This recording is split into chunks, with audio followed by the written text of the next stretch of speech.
ఎలా చదవాలి అనేది మొట్టమొదట నేర్పిస్తా. తర్వాత ఏమిటి దాని గొప్పతనం అనేది ఆఖరిలో చెప్తా. మొట్టమొదట మనం నేర్చేసుకుందాం. రజతాచల శృంగాగ్ర మధ్యస్థాయై నమో నమః. హిమాచల మహావంశ పావనాయై నమో నమః. శంకరార్ధాంగ సౌందర్య శరీరాయై నమో నమః. లసన్మరకత స్వచ్ఛ విగ్రహాయై నమో నమః. మహాతిశయ సౌందర్య లావణ్యాయై నమో నమః. శశాంకశేఖర ప్రాణవల్లభాయై నమో నమః. సదా పంచదశాత్మైక్యస్వరూపాయై నమో నమః. వజ్రమాణిక్యకటక కిరీటాయై నమో నమః. కస్తూరితిలకోల్లాసినిటలాయై నమో నమః. భస్మరేఖాంకితలసన్మస్తకాయై నమో నమః. వికచాంభోరుహదళలోచనాయై నమో నమః. శరచ్చాంపేయ పుష్పాభనాసికాయై నమో నమః. లసత్కాంచన తాటంకయుగళాయై నమో నమః. మణిదర్పణ సంకాశకపోలాయై నమో నమః. తాంబూలపూరితస్మేరవదనాయై నమో నమః. సుపక్వదాడిమీ బీజరదనాయై నమో నమః. కంబుపూగ సమచ్ఛాయ కంధరాయై నమో నమః. స్థూలముక్తాఫలోదారసుహారాయై నమో నమః. గిరీశబద్ధమాంగళ్యమంగళాయై నమో నమః. పద్మపాశాంకుశలసత్కరాబ్జాయై నమో నమః. పద్మకైరవమందారసుమాలిన్యై నమో నమః. సువర్ణకుంభయుగ్మాభ సుకుచాయై నమో నమః. రమణీయచతుర్బాహు సంయుక్తాయై నమో నమః. కనకాంగదకేయూరభూషితాయై నమో నమః. బృహత్సౌవర్ణ సౌందర్యవసనాయై నమో నమః. బృహన్నితంబ విలసజ్జఘనాయై నమో నమః. సౌభాగ్యజాత శృంగారమధ్యమాయై నమో నమః. దివ్యభూషణ సందోహరంజితాయై నమో నమః.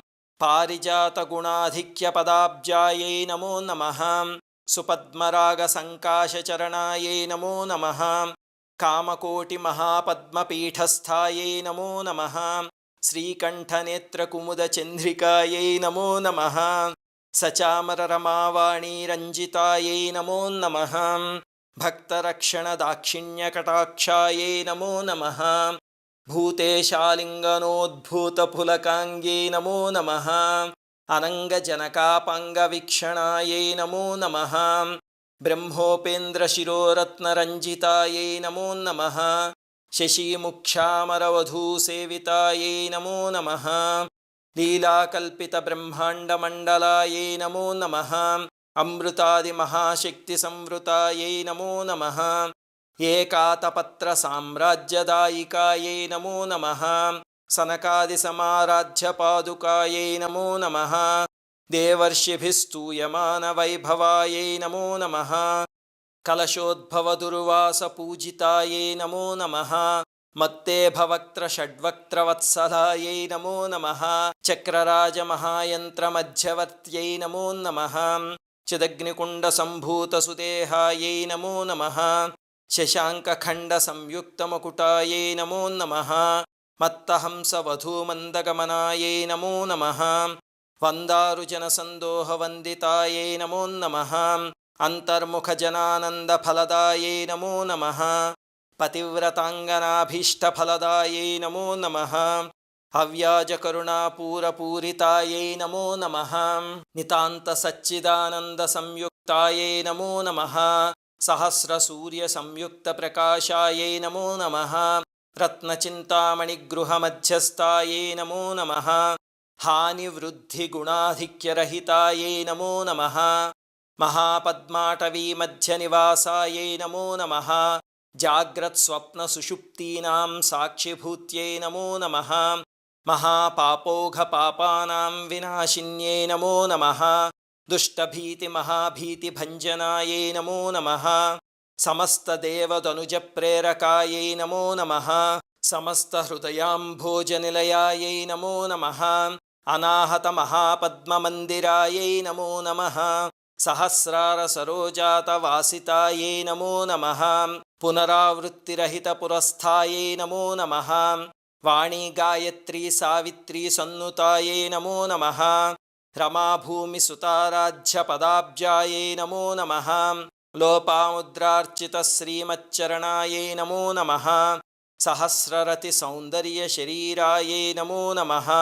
భావనామాత్ర సంతుష్ట హృదయాయై నమో నమః. సత్య సంపూర్ణ విజ్ఞాన సిద్ధిదాయై నమో నమః.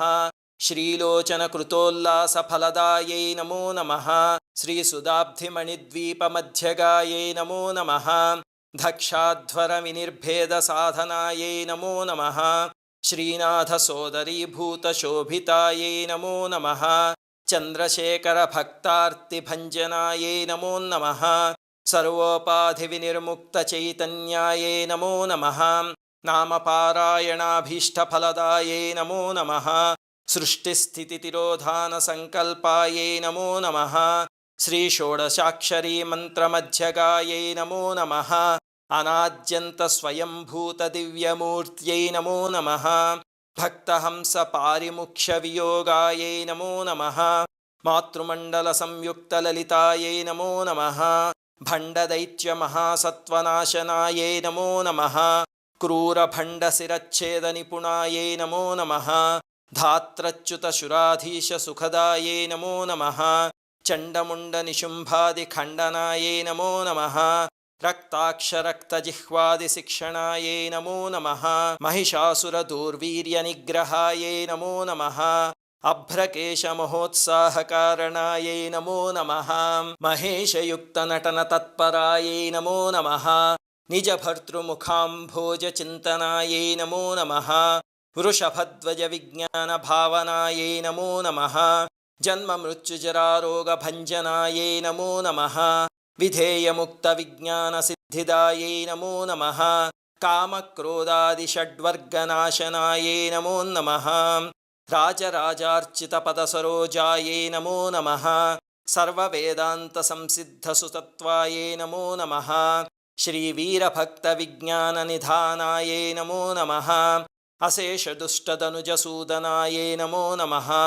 సాక్షాత్ శ్రీ దక్షిణామూర్తి మనోజ్ఞాయై నమో నమః. హయమేధాగ్ర సంపూజ్య మహిమాయై నమో నమః. దక్ష ప్రజాపతి సుతవేషాఢ్యాయై నమో నమః. సుమబాణేక్షు కోదండమండితాయై నమో నమః. నిత్యయౌవన మాంగళ్య మంగళాయై నమో నమః. మహాదేవ సమాయుక్త శరీరాయై నమో నమః. మహాదేవ రథౌత్సుక్య మహాదేవ్యై నమో నమః. ఇది లలితాష్టోత్రం. నాకు లలితాష్టోత్రం పూర్తవగానే మా అమ్మగారు గుర్తొచ్చేస్తారు. ఆవిడ రోజు కూర్చుని చదివేవారు. చదివితే ఎందుకమ్మా ఇవన్నీ చదువుతున్నావు అంటే, మిమ్మల్ని రక్షిస్తుంది లేరా అమ్మవారు, మిమ్మల్ని అమ్మవారికి అప్పు చెప్తున్నాను, కొన్నాళ్ళకి మేము ఉండొచ్చు ఉండకపోవచ్చు, ఆవిడ చూసుకుంటుందనేవారు. ఇప్పుడు మా అమ్మగారు ఎక్కడున్నారో మా నాన్నగారు ఎక్కడున్నారో కానీ వాళ్ళు చేసిన పూజలు వాళ్ళు చేసిన సేవ ఈనాడు మమ్మల్ని ఇలా రక్షిస్తున్నాయి. ఇంతకీ మీరు ఇంతకుముందు ఇది ఎక్కడో అక్కడ వినే ఉంటారు కదా, ఎక్కడ గుర్తు తెచ్చుకోండి ఒకసారి. లవకుశ సినిమాలో ఆఖరణ సీతా అమ్మవారు వాల్మీకి మహర్షి ఆశ్రమంలో కూర్చుని శతదళ పద్మాలని అమ్మవారికి అర్చిస్తూ చదువుతారు చూసారా, అదే ఈ అష్టోత్తరం. నేను తీసుకువెళ్ళి ఆ సినిమాలో పెట్టారనమాట, అంత శక్తివంతమైంది కాబట్టి. ఇంతకీ ఏమిటండి ఇందులో ఉన్న శక్తి ప్రత్యేకత? ఇందాక మీరు ఏ అష్టోత్తరంలోనూ లేనిది ఇందులో ఉందన్నారు కదా అంటే, విచిత్రం ఏమిటంటే ఇందులో ఒక్కొక్క నామము ఒక్కొక్క షోడశి మంత్రం. అది అంటే అది అలా అవుతుందండి.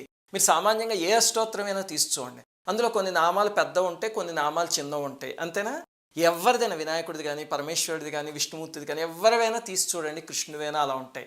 కానీ ఒక్క లలితా అష్టోత్తరంలో మాత్రం విచిత్రం ఏమిటంటే ప్రతి నామంలోనూ 12 అక్షరాలు ఉంటాయి. చివర మీరు నమోన్నమః అని చేర్చుకున్నారనుకోండి, మొత్తం కలిపి 16 అక్షరాలు అవుతాయి. అది ఒక షోడశి మంత్రానికి సమానం అన్నమాట. అలాగనే శ్రీ విద్యా రహస్యాలు ఎన్నైతే ఉన్నాయో అన్నీ తీసుకొచ్చి అష్టోత్తరంలో పెట్టేశారు. ఇంతకీ ఏమొస్తుంది అష్టోత్తరం చేస్తే అంటే, మొట్టమొదటిది భార్యాభర్తల్ని కలపడంలో కానీ లేకపోతే స్త్రీ యొక్క సౌభాగ్యాన్ని నిలపడంలో కానీ ఇంతకన్నా శక్తివంతమైనది మరి ఇంకొకటి లేదు. అలాగనే మనకి విశుద్ధి చక్రం ఉంటుంది, అది 16 దళాల పద్మంతో సూచిస్తారు అంతే కదా. ఆ విశుద్ధి చక్రాన్ని యాక్టివేట్ చేయడానికి ఉపయోగపడుతుంది ఈ అష్టోత్తరం. ఆ విశుద్ధి చక్రం యాక్టివేట్ అయిందనుకోండి, జీవితంలో అవ్యాజమైన ఆనందం దొరుకుతుంది. ఆ ఆనందం అలా మెయింటైన్ అవుతుంది. అశాంతి ఉన్న జీవితాలు, బాబోయ్ ఏమిట్రా మళ్ళీ పొద్దున్న నిద్ర లేవాలా అనిపించే జీవితాలు ఉంటాయి, అలాంటి వాటన్నిటిని ఎంత సారభూతంగా చేసేస్తుంది. అలాగే ఇది అద్భుతమైన అభివృద్ధిని కలగజేస్తుంది.